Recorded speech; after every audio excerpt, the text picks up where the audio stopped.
Aimee Lee is a papermaking artist, writer, and the leading Hanji scholar in the US. Her Fulbright research in 2008 led to her award-winning book, Hanji Unfurled. In Cleveland, she built the first Hanji studio in North America and has since helped other papermakers and studios expand their ability to make Korean style paper. Her work is in collections that include the Brooklyn Museum of Art, Metropolitan Museum of Art, the Museum of Modern Art, Bainbridge Island Museum of Art, Stanford University, UCLA, and Yale University. She has exhibited at the Fuller Craft Museum, Robert C. Williams Museum of Papermaking, and the galleries of the Korean Consulate in New York and the Korean Embassy in DC. Her work has appeared in the Korea Times, the New York Times, the Plain Dealer, PBS, and CNN's Great Big Story. Aimee has taught and lectured at the American Museum of Natural History, Asian Art Museum, Denver Art Museum, Detroit Institute of Arts, Oberlin College, Mass Art, Mills College, UC Berkeley, University of Michigan, Haystack Mountain School of Crafts, and Penland School of Craft. Whew. She was designated an Ohio Arts Council Heritage Fellow in 2019 and teaches artist books at the Cleveland Institute of Art. Next year, she will continue her Hanji research in Korea on a Fulbright Senior Scholar Grant and open a new Hanji studio in South Euclid, Ohio. And I just wanted to put a note that I know Aimee Lee from way back when we were graduate students together at Columbia College Chicago studying book and paper art. So very pleased to see her again. I'll pass it over to you, Aimee. Thank you, Lisa. It's great to see everyone. And I'm going to try to now share my screen. So I got a little overboard with this presentation, but I was just trying to take advantage of this format to be able to show everyone as much as possible, which would be more than you'd actually get if we came to the gallery in person for a real artist talk. So I'm going to try to zip through this, but I'm starting actually way back when Lisa and I were in school together. So this is in 2006, making paper for this brick installation that was my MFA thesis at Columbia College in Chicago when they used to have a book and paper program. And I was trying to create this enormous installation that was supposed to be a self-portrait, and it was all looking at the kind of futility of walls as a way to keep people out, about internal defenses, about how you try to, if you have been hurt in some way, you try to build walls around your heart, and how that doesn't actually work. And then besides all of the pieces that went into making the entire wall, I also had stray bricks at the end because I made over 2,000. And those were piled next to what normally would be the guest book. And then instead of the guest book, there's actually a stack of handmade paper that's the same paper that you used to make the bricks, so that people could write back to me, because actually there was a performance component of this. And so you would write, instead of writing in a guest book, you'd write on a page and then tuck it into one of the bricks inside. And so the entire installation looked like this when it was done, and it's all backlit to show the translucency of the bricks, again, showing how much it is not like a wall. And this is the inside of the bricks, and then the inside of the walls, and you can see some of those responses tucked into them and in here as well. And then the performance was a one-on-one where you'd come and bring a brick into the space with me, and I would listen to you talk about yourself, and then I would write a comic on the face of your brick and then about you, and then give it to you, and that was your gift, because that was a big part of my work at the time: comics and gifting, performance and installation and paper. So this is one of the last remaining chunks of that. And that's now, if you come to the Sculpture Center, it's in the front space of the main building right before you enter Sarah Rose's show. And so that's just a little link connecting kind of me to her physically in this space, and then to my past, because I swore that I would never do this again. And yet I did it again. And so this is the new version, which is all new bricks, and it's a fraction of the size. And that was perfect, because I'm much older now and I don't want to make a million bricks. And so during pandemic, it was actually really soothing to go back to doing something that I knew exactly how to do. I just had to go to Home Depot and get the 2-inch insulation foam and cut it up into molds, 3-part molds, and then make paper and wrap these bricks. And I didn't make myself, instead of doing 80 to 160 bricks a day, which I did during my thesis production, I did maybe 25 a day or something. And it was a really, really comforting way to be able to still work through pandemic and do something that was mindless, and yet I had done all the thinking behind it before. And so here I am trying to sort it out on the floor. It's always on the floor. And then I had learned from the last time not to glue these things together. So instead I strung them in pieces, and here they are in the backseat of my car on the way to the sculpture center. So that is just one piece of what's in the show, but I just wanted to use that as a little bit of an intro. If you once you walk into the space where my show is, this is kind of what you see, and what you can't quite see is right at that, at the sign, you have two flying birds or ducks. And so those two kind of greet you as you enter. And then if you look to the left, this is the first thing you'd see. And this is kind of like the domestic corner. And you'd see the paper dusters, which are made of the inner core of the paper mulberry tree. And the bark that used to be on it is what was used to make the paper. But then when you have all these spare pieces of the inner core, traditionally they were used as firewood or to beat your apprentices.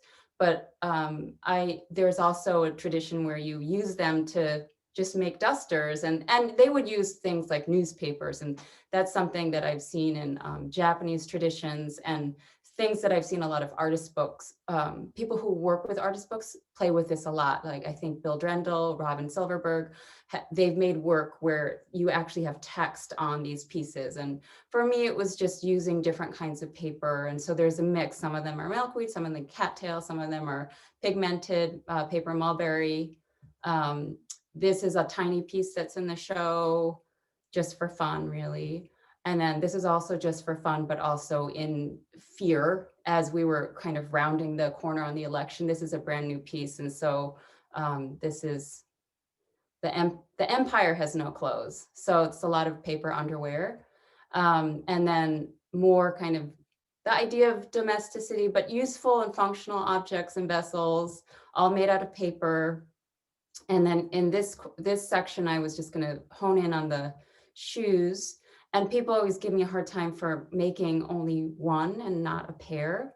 But then I tell them Korean custom says that if you're married, and of course it's very like super heteronormative, but if you're a woman, you should never ever give a gift of shoes to your husband, because then he can run away from you and leave you. So, but there was a tradition of making, like this is from an old book about Korean paper basketry. And so these are all actually paper.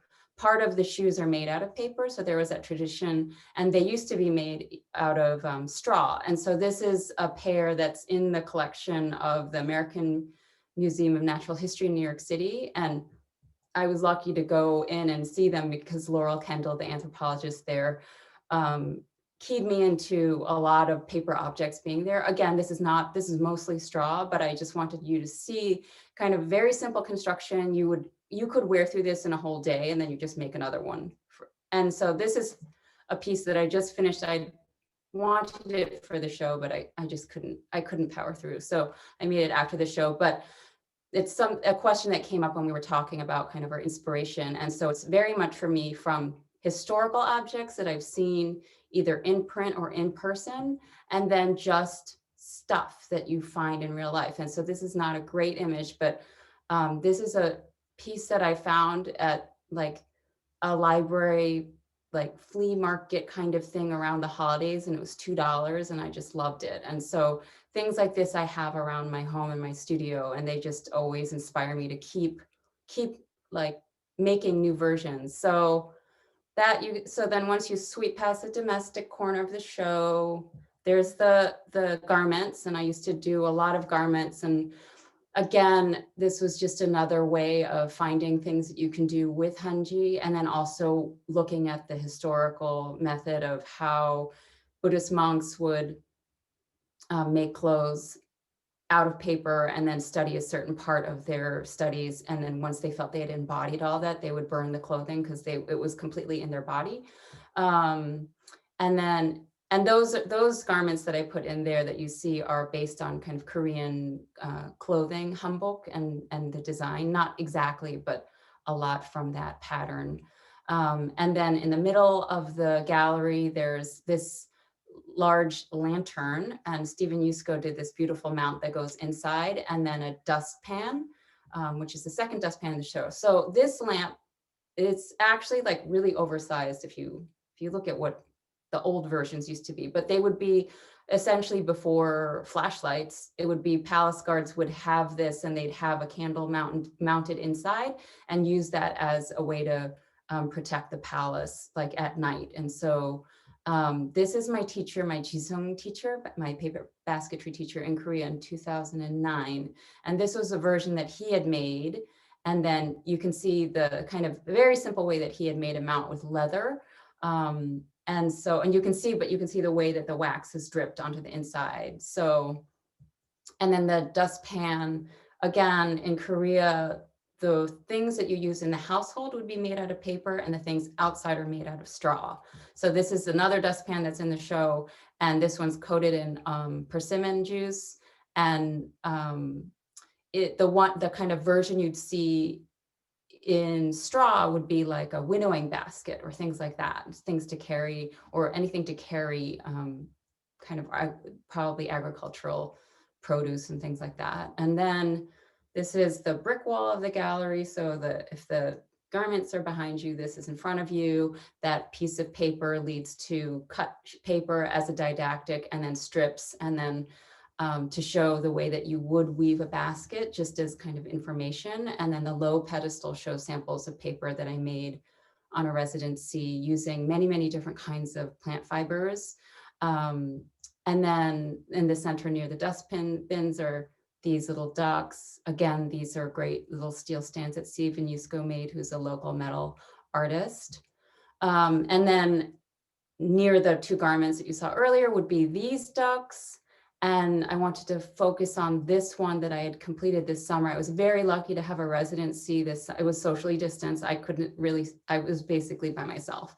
And in Virginia at Oak Spring Garden Foundation. And so I will go backwards in time. So this is the piece that I made. I wanted to make a teapot that was in the shape of a duck, based on actually a similar kind of piece in Celadon ceramics in the collection of this Art Institute of Chicago that I saw a few years ago. And then going backwards, this was the teapot I made immediately before that.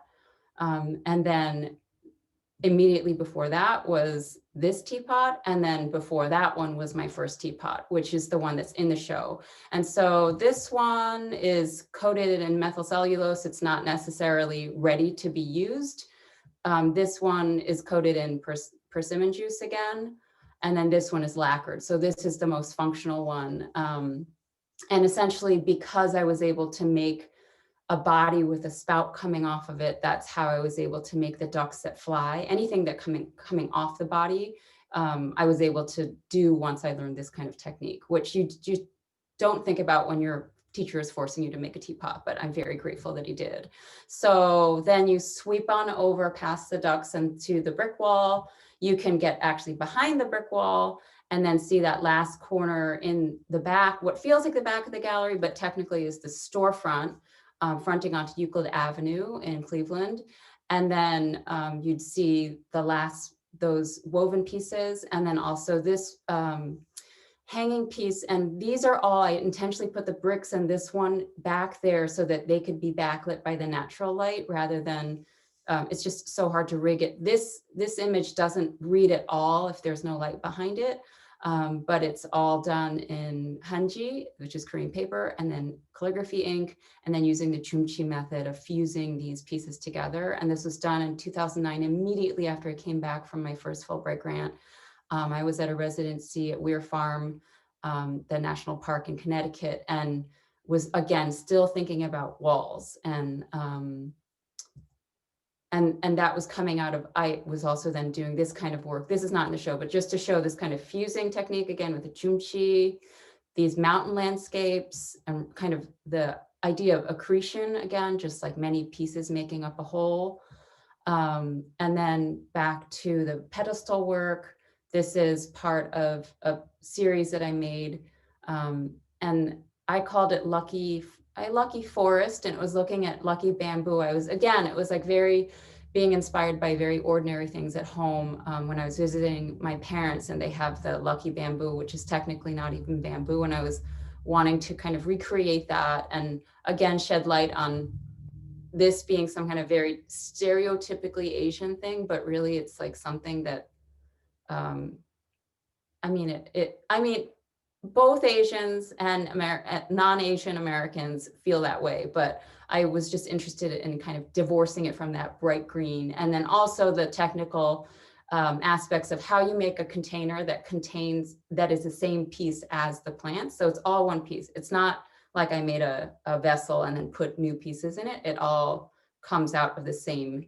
And so it's totally hollow inside of the vessel.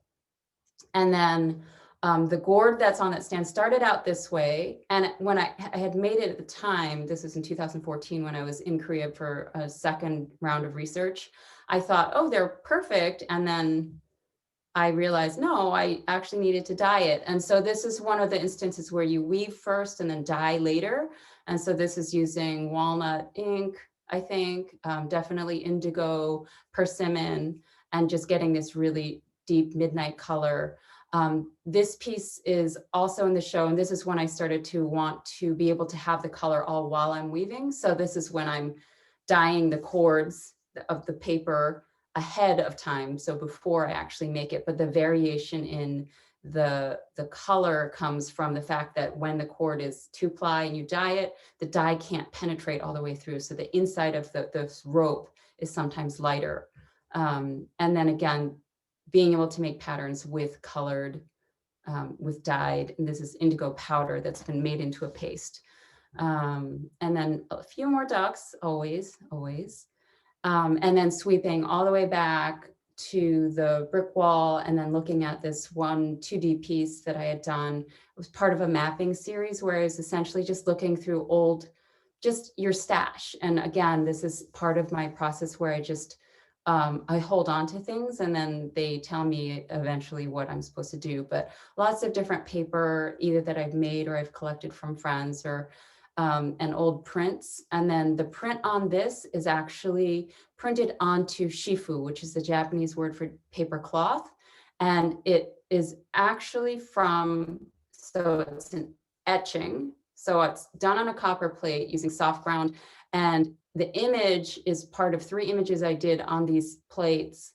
And I had originally done it in different variations. I was not interested in the image just on plain paper, but I wanted it on something textured. And so it came from what I call a private performance, which means there was no one there except for the camera, where I climbed up into that tree house up there. And that was at Ragdale in 2007.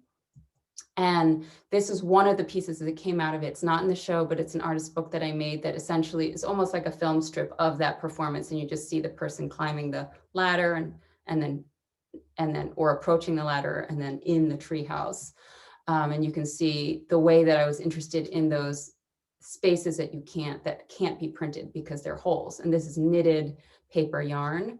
But this is Asao Shimura, and he's the person who actually made the shifu that I printed the piece that's in the gallery. So he is a Japanese paper maker living in the Philippines, and he's an expert not just paper making, but in shifu making. And so I just wanted to distinguish. So this would be like on a loom, 4-harness loom weaving. And this is just a sample. It's just, cotton warp. But then the weft on this, you can kind of see, is all paper thread that I've spun of different kinds of paper. And then the little pieces that were sewn onto that collage that's in the gallery are actually all paper thread that I've made on this kind of very simple stump loom, which I learned how to do from Velma Bolliard, who's an artist in upstate New York. And so this is all it's very easy, just wire brads in a piece of wood, and then you warp it up and down, and then you use a needle, go over and under with paper yarn. Again, they're paper thread that I've made from paper, handmade paper. And then this, just so you can see, kind of the difference. This is taking paper thread to weave, quote unquote weave, but really twine in the way that the basketry that I learned.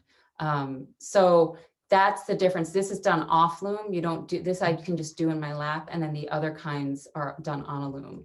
And then near that, right under that collage, is this new piece, a basket case. And I think I had explained it earlier in the opening, but essentially I was making this is brand new during the pandemic, at a time when I was just wanted to crawl inside of vessels and hide. And that's why I closed most of them completely. And also looking at the idea of how things that are useful, and it's only useful because they have this little hole in it, that they're always valued less and priced less than things that are useless, which would be the ones that are closed.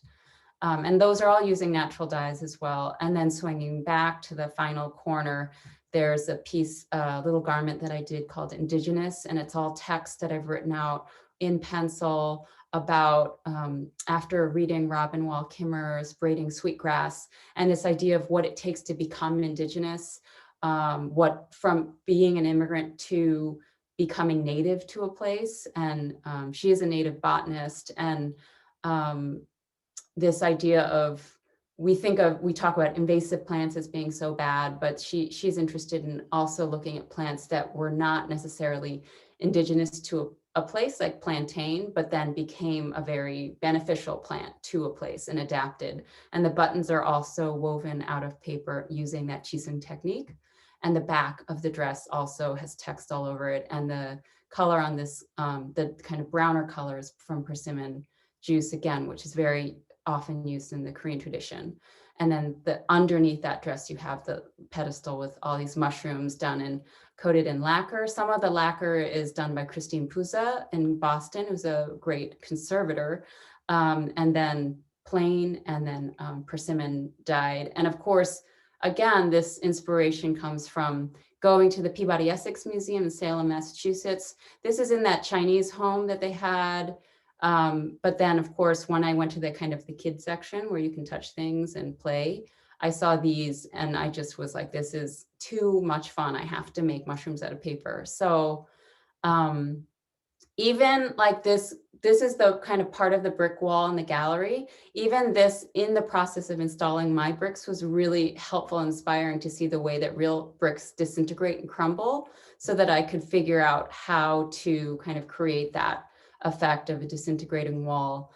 And then I wanted to then, I've already taken way too much time, but pass it off to kind of go back to Lisa, and she'll introduce Sarah Rose. But I wanted to say that we met 2015 when I was teaching a month-long winter term class at Oberlin College, and it's an intensive where I teach people who have never made any paper, any books, to make paper in many different traditions, decorate the paper, and then make books out of the paper, because it forces them to go through all the steps of like this, where Sarah Rose is processing paper mulberry bark, like stripping the outer bark away from the inner part, to beating it, where she's beating, and this is an old gym gang shower in a gym that's not used anymore as a gym, and then making paper. So thank you. I'm gonna stop and hand it over to Lisa.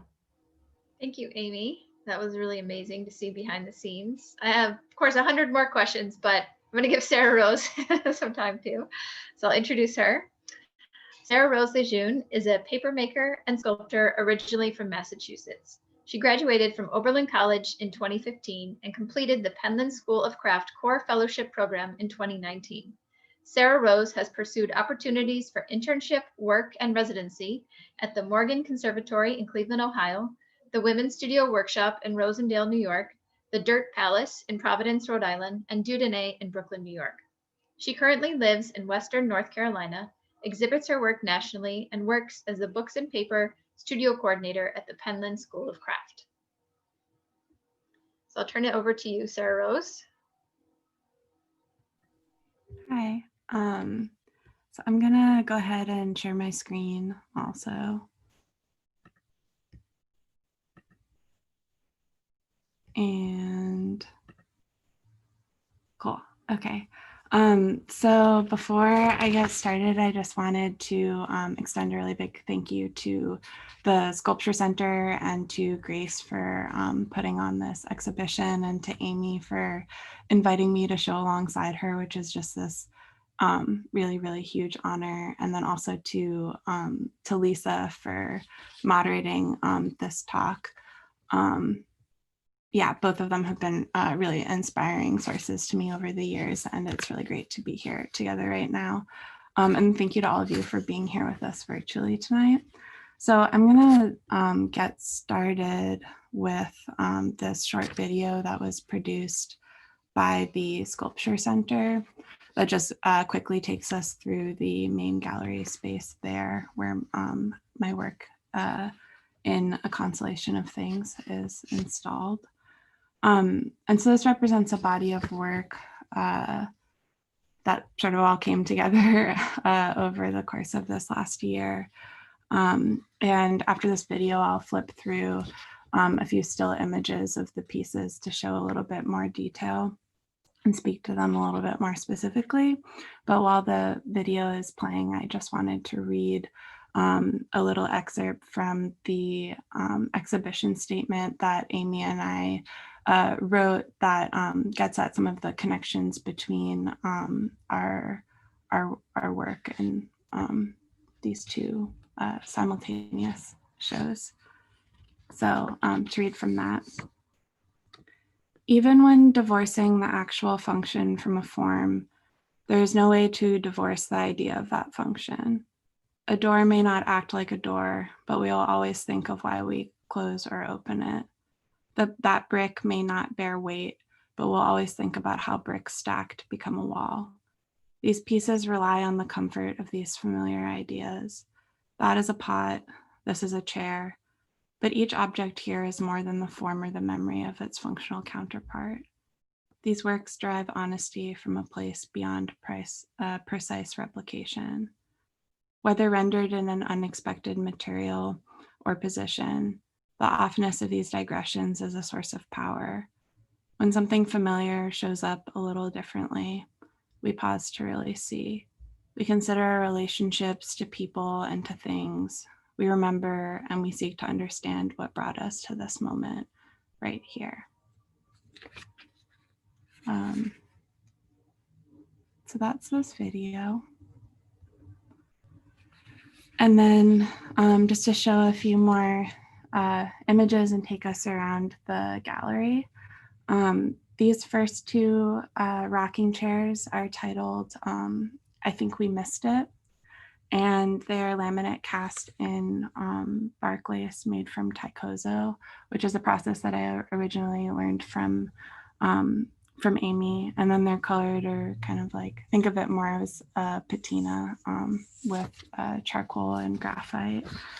And then I gave them these sort of window inspired, this is a little detail of the that casting process. You can see some more of the texture to that. But yeah, in the upper right of this picture, you see these cast paper forms, and these are done in denim, and they're called Nearly There. I think of them as like this little bit of added kind of hopefulness to the rocking chairs. And then going, here's another image that takes us around the side of the gallery. And you can see both the cast paper doors as well as these two other rocking chairs. These are both together called Are We There Yet? And they're twined, which is a basket weaving process. And I think of this process, I feel like it feels important when I'm describing it to say that it's this process that's really full of tension. And to me, that's a really integral part of these works. And so this white one is twined in upholstery cord and waxed linen and candle wick. And it's finished with ink and milk paint. And there's some sand in there too. And then this one, the grayer form, think of as more of like a shadow or kind of an exhausted version maybe of that white one. And this piece is twined using basket reed and finished with a whole bunch of different layers of ink and furniture finish, sand and concrete. And then in the background here, you'll see these 22 cast paper doors. And these pieces are called No One Is Here Right Now. And that's the full text of the poem Bliss and Grief by Marie Pensat. And these pieces are made from a lot of different materials.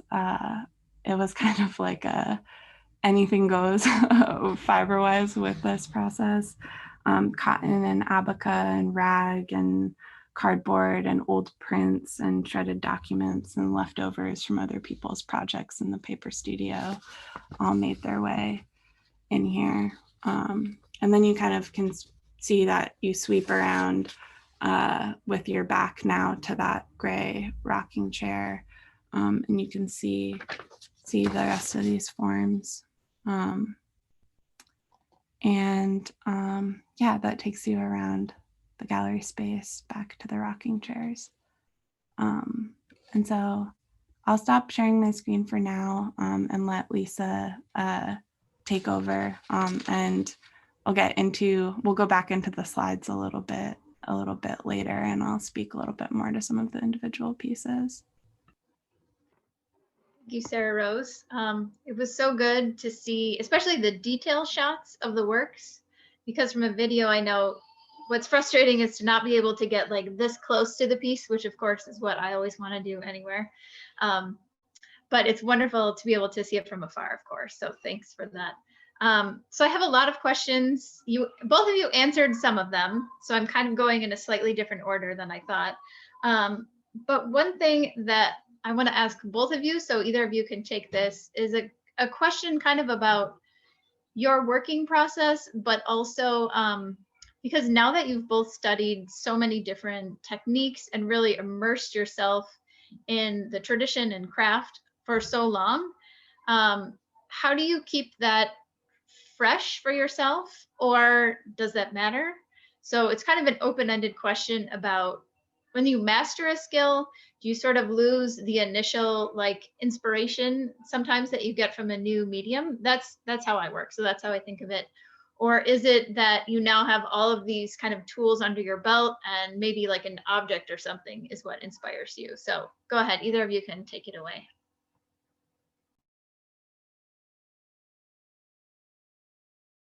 Aimee, do you want me to go first?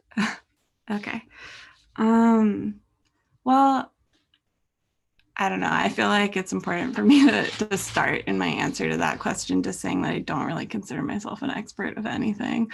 But not that that's what you're implying, Lisa, but I feel for me, like also not that worried about kind of staying in that sort of amateur space, which I think I've put myself into by working in so many different materials.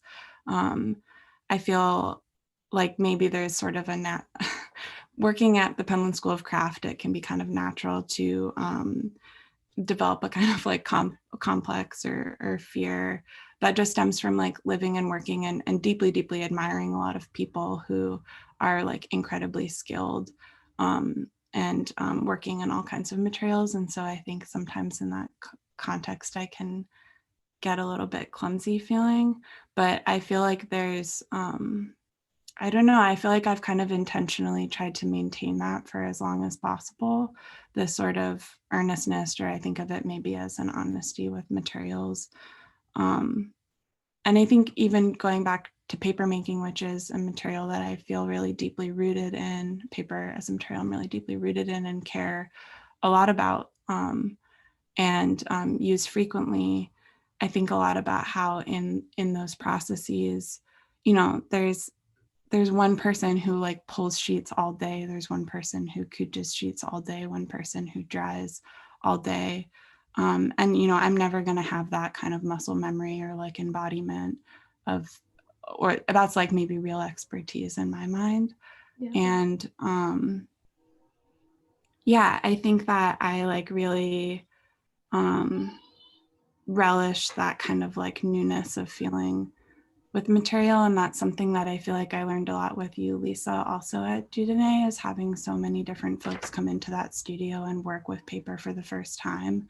And the answer to all of the questions always being like, let's try it, like anything goes. And If so it doesn't break the press, let's try it. yeah, That exactly. was pretty much our motto. And I think that that's kind of how I continue to try. Like I hear that in my voice every time I'm like, oh, this is boring, or this is trite, or I know how to do this already. I'm like, okay, well, what if I just, yeah, is it gonna break the press, you know? And yeah, or I start trying to work with another material. I feel very like means to an ends when I'm working. Like an idea comes first, and then it's about figuring out how to best say that. And sometimes that's paper, and sometimes that's stone, or it's basket reed, or it's metal. And yeah. That's great. Thank you, Sarah Rose. Yeah. Aimee, same question to you. And I know that for someone who studied in so many different forms and lived and worked in other countries, mastery can mean something in the US that it means, something different in Japan or Korea too. So you're open to interpret it however you like, Aimee. Thanks. I mean, I was going to say the same exact thing as Sarah Rose. Never, like at any point will I ever be a master of any of these kind of fields that we have already created slots for, like basketry or paper making or any of these things. I think of it more as, and I actually think it's very similar to the way that Sarah Rose approaches it. It's about developing a real intimacy with the material, and you can only develop that kind of intimacy with time and contact. And so there are definitely times where I think, why am I doing this? It's just the same thing I've done before. But at the same time, with any technique, it's like any other. It's like music, it's like dance, it's like anything else, you have to practice it all the time. And so it's not that every moment that I'm making something, I'm thinking this will be my next masterpiece. It's just, I have to keep my body moving and I have to keep doing the thing. And I think sometimes I get upset, like you and, our friend Sean is here. I get upset because I think, oh my God, that brick wall is probably like the best thing I've ever done. And it's like, more than 15 years later. And for years, that's all people wanted to see. And that's why I intentionally threw it away. I got rid of it so that people never forced me to make it again. And then but anyway, so I think that kind of pressure it's not useful, but unfortunately, it's really common in terms of just kind of the way that our culture pressures us to constantly be kind of innovating or like becoming something, I don't know. So I think this pandemic has really helped me understand that no matter what, I have to be working with my hands. And and again, I think Sarah Rose is the same way, and you see that so much in her work. I spent a lot of time, essentially once we locked down, everything I'd been doing up until then, I just stopped. I just could not, I had no inspiration to continue that work or experimentation. And then I just started sewing like a maniac, but sewing and learning and teaching myself and having friends who were kind of helping me, sewing clothes, sewing bags. I was just using like fabric scraps and I had a friend who donated, she gave me a bunch of silk and linen, and just learning what that's like. And also kind of the joy of working with things like cotton or polyester thread with a sewing machine goes like so much faster than and then trying to make rope and like having all of not making your own paper thread and dyeing it. So I think that it's still you're still working, even if you're not doing that that thing that you're known for doing, or that for me, that I've devoted so much of my life to. But I think it's also just the nice thing with for me, paper. And I think it's less so like Sarah's, what I love about her work is that she's so open to many different materials and techniques. I feel like my limitation of working with Hanji, part of it might come out of insecurity, but I think it mostly just comes out of this deep love where it's just, it continues to give. And so I don't ever feel limited by it. And even now, after hanging the show, the nice thing about it is it forced me to go through my inventory. And now I'm excited all over again because I have old pieces that I'm tearing apart. And so because I just see the texture and it's like, well, it no longer needs to be this. So now it's going to become something else, which is what that pink shoe was a garment that I exhibited a few times. And then I said, okay, that's that. It needs to be something else. So Yeah. I think that that feeling of not wanting to do what you were doing before, COVID started feels familiar to me, but still wanting to be like kind of doing something like almost comforting, just like using your hands, doing something and not having the pressure of whatever it is you're doing before is like kind of like freeing in its own way, it sort of like relieves anxiety. And I just, as you were talking, I think both that piece that you showed, the brick wall from Columbia, it was good to revisit it and remember the performance and all the aspects of it. And I think, it's rather than being like, oh, this is the best thing I've ever done, it's more like, this is still a strong piece looking at it 15 years later. You still had like a vision back in grad school.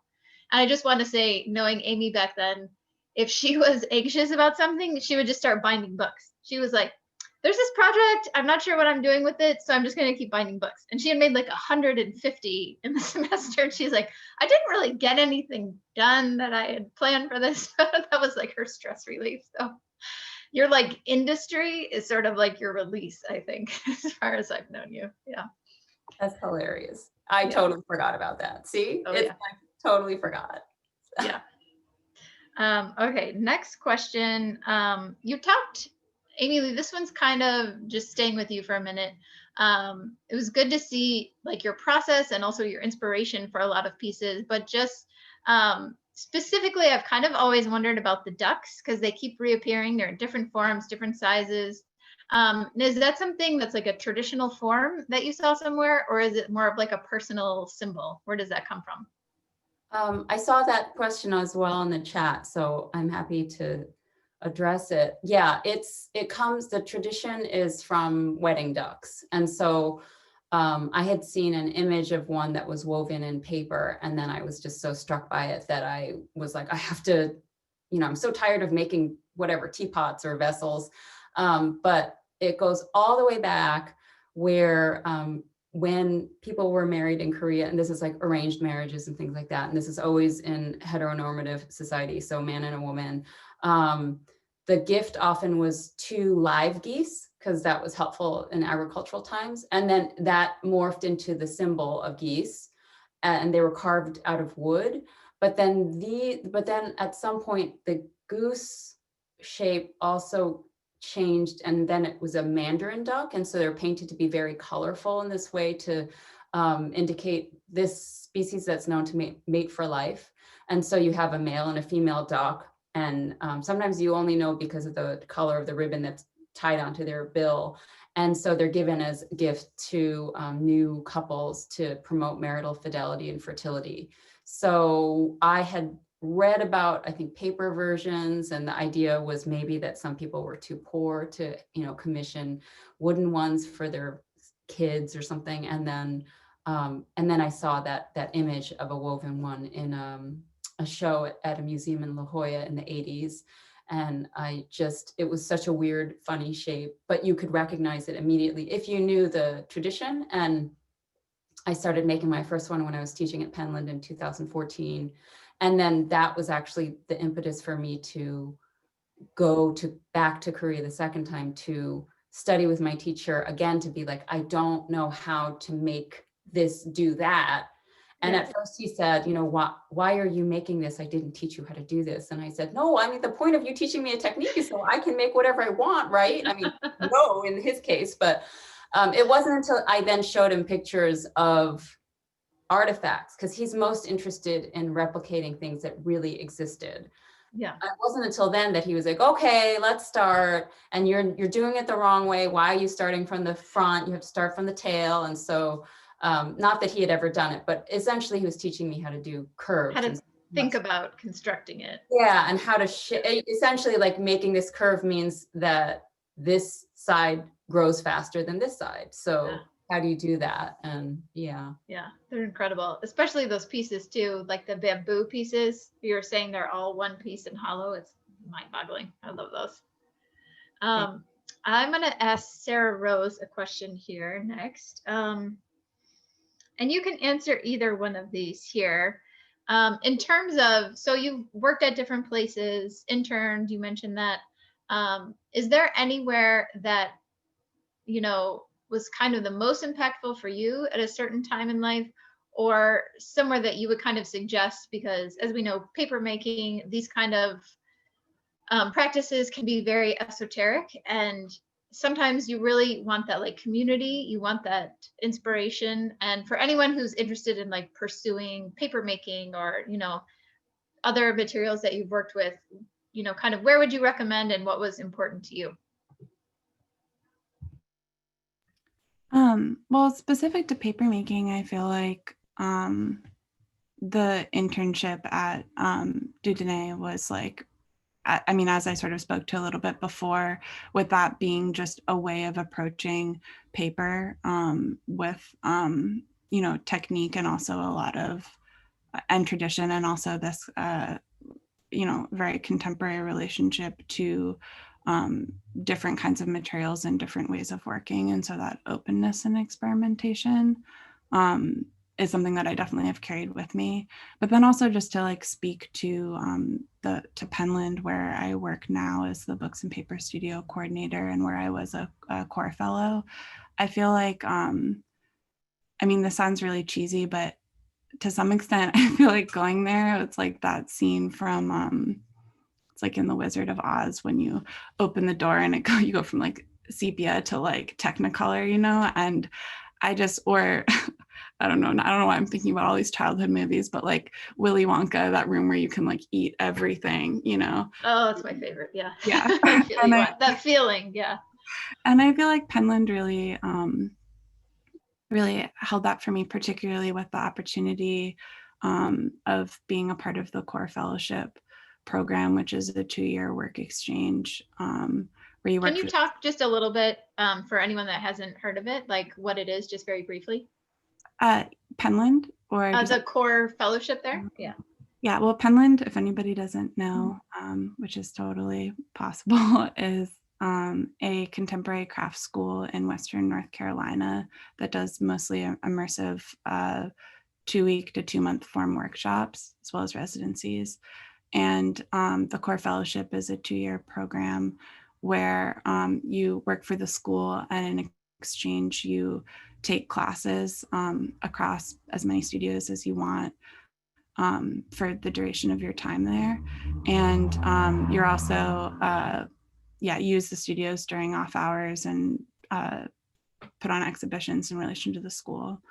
And being there, I feel like has definitely,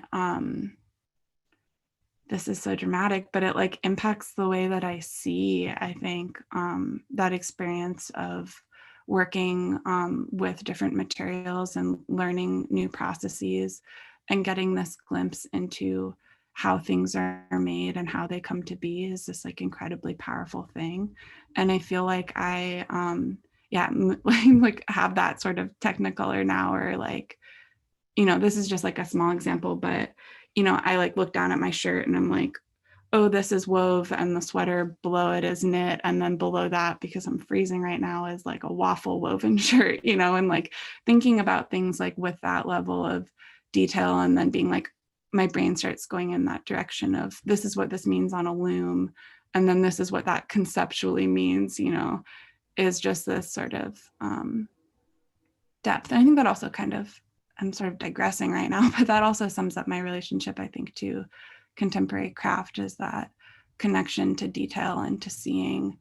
And I mean, Aimee was the first person who I had that experience really with, I think, like learning even just that very beginning of making paper, paper is a substance that I had interacted with for my So entire that was the life. first time you made paper was with Aimee Lee. That was my next question. Yeah.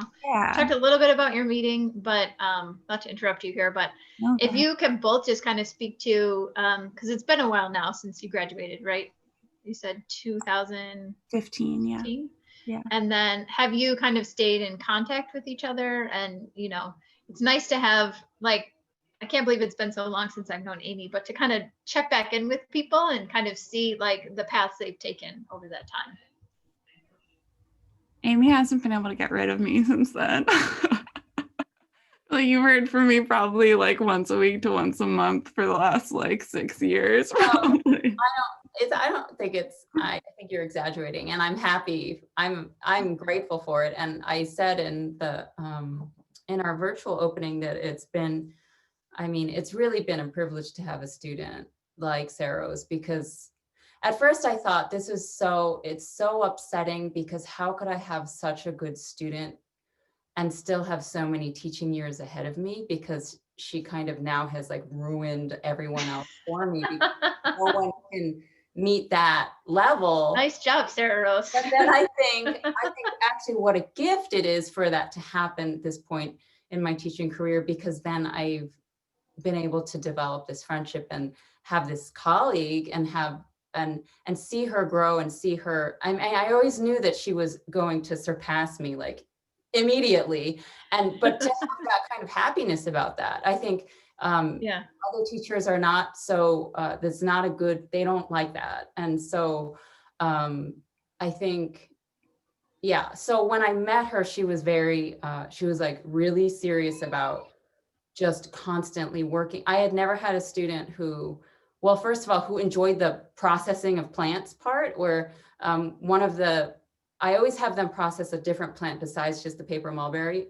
And so that class, it happened to be milkweed pods I'd frozen. I'd harvested in the fall, I froze them, I brought them to Oberlin to defrost, and then they had to open the pod, take out the contents, and then carefully try to take the seeds off without disturbing the fluff, because we're using the fluff to make the paper.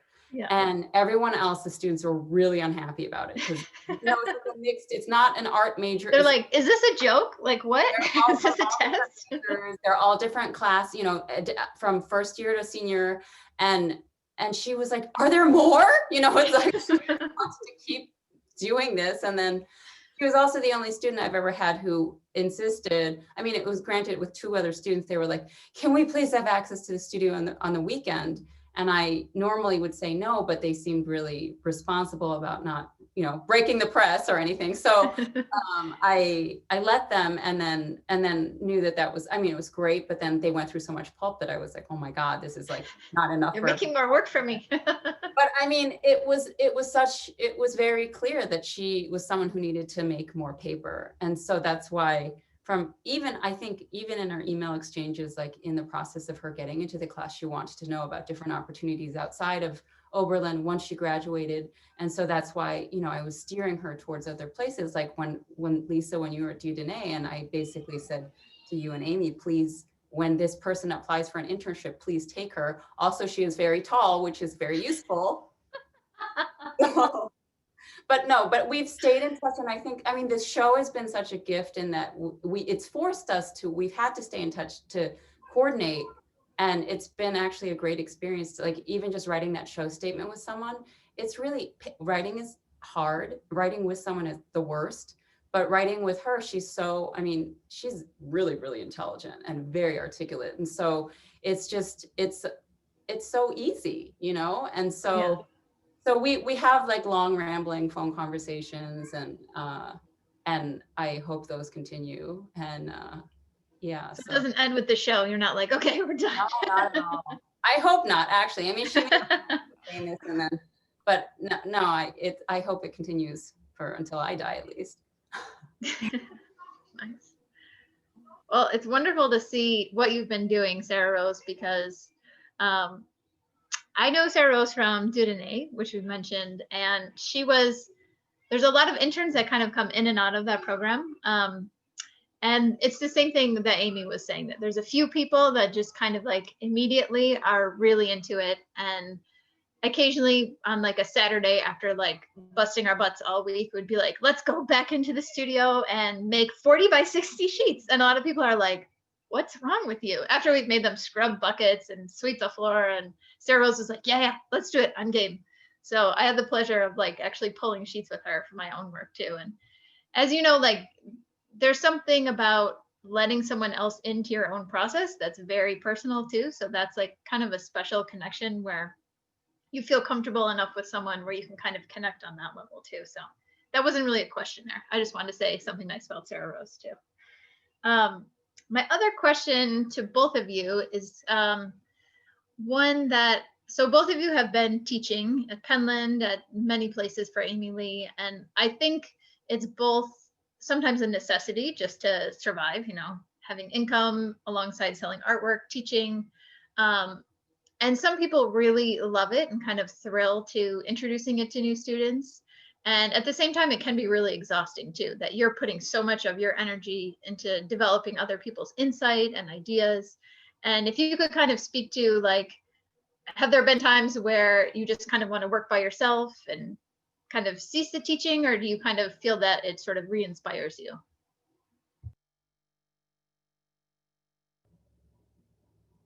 Sarah Rose, do you want me to? Okay. I think it comes and goes. It depends on how close I am to or after the teaching. And so there are definitely times where I am like, why am I doing this to myself? But that usually, yeah, I mean, it usually happens if it's somehow out of sync with in terms like what I actually want to be teaching, or just the physicality of it, the way that I teach requires, and the things that I teach require that I actually transport most of the stuff that you need to learn the things. And so being like a moving service along with being a teacher, it can be very exhausting. But I think for sure this pandemic has taught me that I really, really love to teach and I really miss it. And it's so obvious here, like Sarah Rose inspires me. It's like the students, the teacher always learns from the students. And so to have that whole piece gone, just, I lost almost all of my income this year, all of my teaching gigs. I mean, I was in the hole for certain things that, it's like I had a flight to California and the venue was like, well, too bad, we don't have the money for it because we have to refund tuition. So the only experience I got to have was locally teaching at the Cleveland Institute of Art, which is an art college in Cleveland. And even then teaching in person, but with a lot of fear because of the virus. But the times we were forced to go remote, I realized even more so how much I don't even want to do remote teaching. So there is a real magic that comes out of the classroom, that you are in a physical space together with these students, and for whatever period of time you're together, where it's 1 day, 2 day, a week, 2 weeks, a month, a semester, that you actually create another space that is only shared by people in that place. And I think it's a real magic that is I think in maybe the craft school world is appreciated, but I think in so many big parts of our culture is not appreciated or understood at all. Thanks, Aimee. Sarah Rose, I don't know if you wanted to say something. We also have a lot of questions that came in, and I don't want to dominate the last part of it. So up to you if you want to like speak to that a little bit, or if you want to turn it over to the questions. We can turn it over to the questions. I feel like Aimee, spoke to a lot of things that I was also going to say. Okay, cool. So let's see. Ooh, do I get to pick now? I'm moderating. Oh, that's fun. Okay. Here's a good one. Okay, Sarah Rose, can you talk more about the first pair of upturned rocking chairs and the title and what you were thinking about there? From Aimee Putansu to everyone. Aimee is an incredible weaver who I had the privilege of studying with at Penland, and I just wanted to say that I'm really happy she's here. But Yeah, in thinking, I think about rocking chairs generally. I think of them as this kind of like an object that is really about motion, and they're like a object very rocking chair is an object very like forgiving of restlessness and that kind of restless energy. They're kind of predicated on like, you know, an ability to find your center of gravity in them and then also keep changing that, or to like be soothed by um, moving around. And I feel like that as the rocking chair as a symbol is something I've been thinking a lot about, and trying to figure out ways to approach saying something about that through different materials. And so I think those, the first two that are kind of upturned, came partially from, there's a lot of rocking chairs around where I live and work at Penland. And, you know, it's happened since I've been there that they'll like blow over every once in a while and be on their face and kind of be in that resting place. And So that recently, image of them flipped over is kind of yeah, it. I'm Yeah. like not even like they've rocked themselves off their rockers, like in my Yeah. head, you know. What's the title of those pieces? Those ones are called I Think We Missed It. Okay. And so I feel like the titles of both of those pairs of rocking chairs kind of came from like things you would say like in the car when you were traveling or something, like, are we there yet? Or like, I think we missed it. And my dad always says that when my mom says, I think we missed it, it means that actually we're not going to be there for another like 5 or 10 minutes, which is like totally how I feel also kind of like impatience. But I feel like there is something really soothing about like being on the way somewhere and you're not Yeah. there yet. So you don't have to deal with that, what it actually means to get there, but be Yeah. on the way. And so I think that's kind of what that title came from. And then those pieces as being hollow because of the way that they're cast to me are saying something about, I don't know, like a form that comes out of like disuse or that kind of absence or something. Thank you. Quick question for Aimee from our friend Sean. Hi, Sean. What is the green dye in Aimee's closed vessels? It is, it's actually red onion skin. So the Whoa. weird thing with red onion skin is where when you mordant with alum, it gives you like this olive green. And yeah, and then some of the other kind of ranges of that within that in that vessel come from then doing kind of that the ice bath with freshly picked indigo and just smashing it all together, and it gives you barely any color, like a very light turquoise. But the flying birds that look pink, those were actually using the same red onion skin dye, but with no mordant, meaning they would probably fade, but then they give you the color that you would maybe think Yeah. that the skins would give you. Nice. Thanks. Okay, Sarah Rose. What was the name of the finishing material you mentioned that is a combination of graphite and charcoal?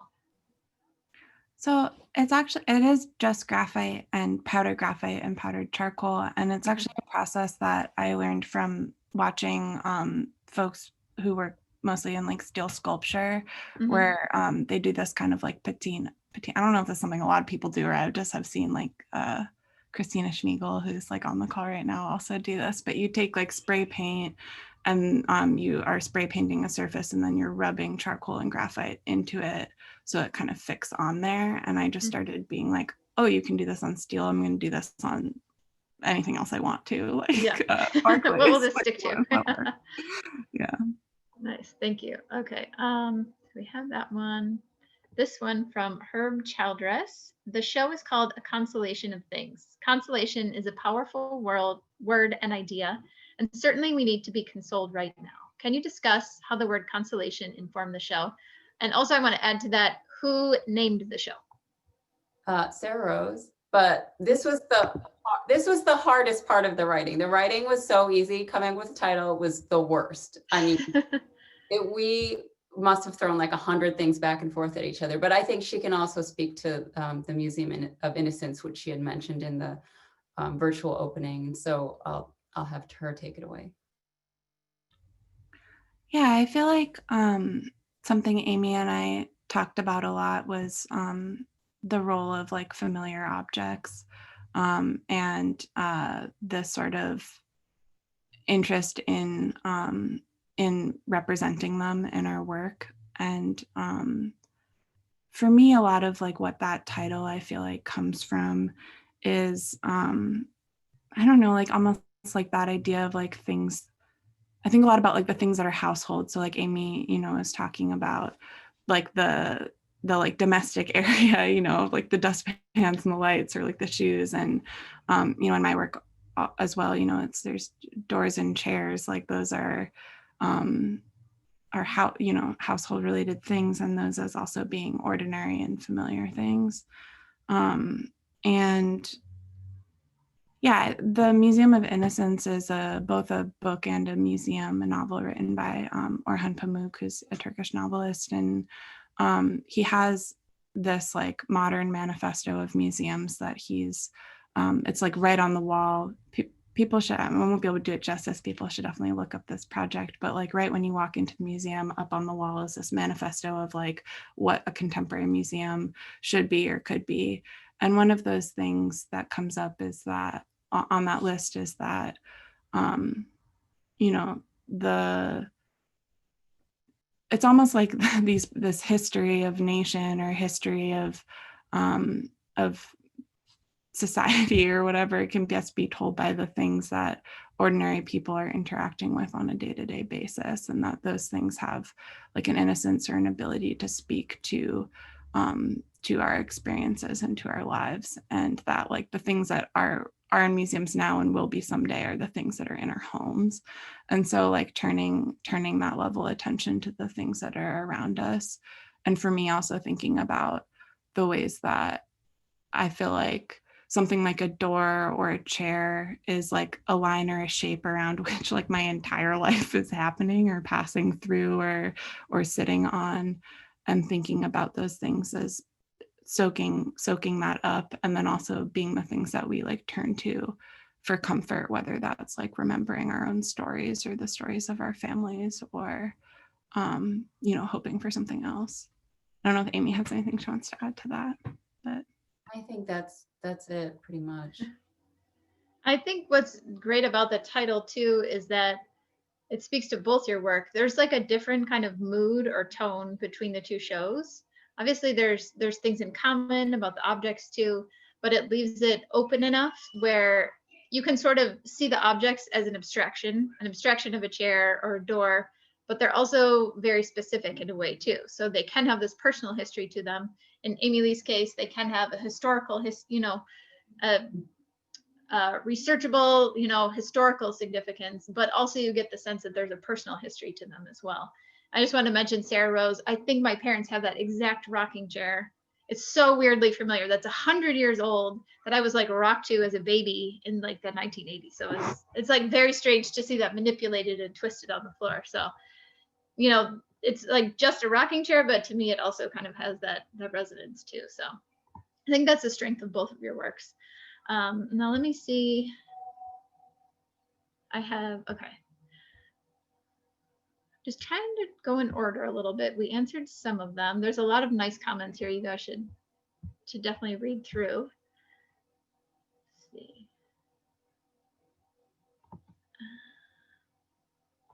Oh, the Museum of Innocence. You got that one. Okay. I think that was pretty much, except for from David, who is another young paper maker. Okay.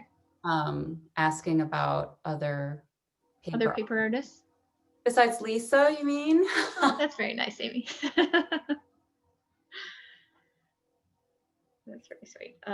Or any I feel like just listening to this, people will have been turned on to a lot of different traditions, processes. But is there any particular people that you kind of look to? Sarah Rose, either for you or Aimee Lee? I feel like someone that I have been following the work of for a while and I find really inspiring is Aimee. I don't know if I'm pronouncing her name properly, but she does some work with cast paper and then also printing and like paper folding and manipulating work. And she's her work is amazing. So I definitely suggest checking her out. That was like the first name that came into my. Yeah, it's a hard one to just like immediately have right there sometimes. Yeah. Yeah, it's always very, whenever you're put on the spot, it like all flies out of your head and then Yeah. like an idiot. But no, I Yeah. think, yeah, the first one for me is Velma Bolliard, who is a friend and colleague. And she started as a weaver and then went into paper making. And so she has a real great understanding of fiber and paper. And I'll type it into the chat. Yeah, I was just gonna say, can you type that one in? It's great to have it. Yeah, and then, I mean, Michelle Samora was on this call earlier, and she's a fantastic paper She's artist. fantastic, yeah. Like everyone who works at the places that we talked about, like at Dieudonné, like Aimee Jacobs. Yeah. Yeah, a good way to sort of approach that is maybe go to some websites and, you know, just kind of look for yourself and see what speaks to you. And I think papermaking.org is a good place also to look for resources. Definitely. Well, I think that's probably a good place to end. We're about 20 minutes past where, you know, we thought we'd end, but I think that was a nice way to sort of finish it. And I want to say thank you to Grace and the Sculpture Center for inviting me to participate in this. I hope everyone enjoyed it. I had a blast talking to both of you. I feel like it was like a private conversation that was opened up like a fishbowl to everyone. So that felt really nice, and I hope everyone enjoyed it. And the show is really beautiful. Congratulations to both of you. And I hope you continue to be inspired, you know, to keep making things during the pandemic, especially. But Thank you so much, Lisa. It's been so great to have you. Thank you. And thank you to Aimee, Sarah Rose, and Lisa for creating this program. And I just want to say that we're in, you know, such a crazy time, but I feel so grateful that we're able to show the work of artists and continue to support them during this time. And I would also like to offer, because I know many people don't really want to go out at this time. And I also feel that it's important for us to make work available. And so if you do want to have a FaceTime call of a tour of the Sculpture Center and to see the work, I'm happy to schedule that. And so I would like to offer you that experience if you can't come to the center. And so I'm going to just put my email into the chat, and so feel free to reach out. We will be closed 2 weeks during the holidays, so between Christmas and New Year's. But then the show goes through January 16th, and hopefully things will get better for everybody, and that we will be able to see and feel and touch art in person as soon as possible. So thank you so much. I'm going to put my email in right now. But in the meantime, I hope you enjoy the rest of your quick question. days. If people weren't able to catch the entire talk, will the link to the recording be posted on the Sculpture Center website? Yes, also? I forgot to mention that. So luckily someone caught me because I thought I was recording and I hadn't. But I will put up this link to the recording on the Sculpture Center's YouTube channel. And then also if anybody wants the specific link, I will send everyone on this talk the specific link as well, in case you came in late or missed certain parts. Yeah, I'd like to just share it, you know, to a wider network too. So Yeah. that weren't able to see it. Okay. I'm trying to figure out how to give everyone my email. Okay, here we go. So thank you so much all for coming, and I hope you'll join us again in the early winter for our next show at the Sculpture Center, which is by two early career artists, one who works in glass and one who works in thermal printing. And so both contemporary techniques and artists who are starting out their careers. So we're happy to provide opportunities for them as well as for Aimee and Sarah Rose. So All right. Good night, everyone. good night. Bye. Thanks for everything.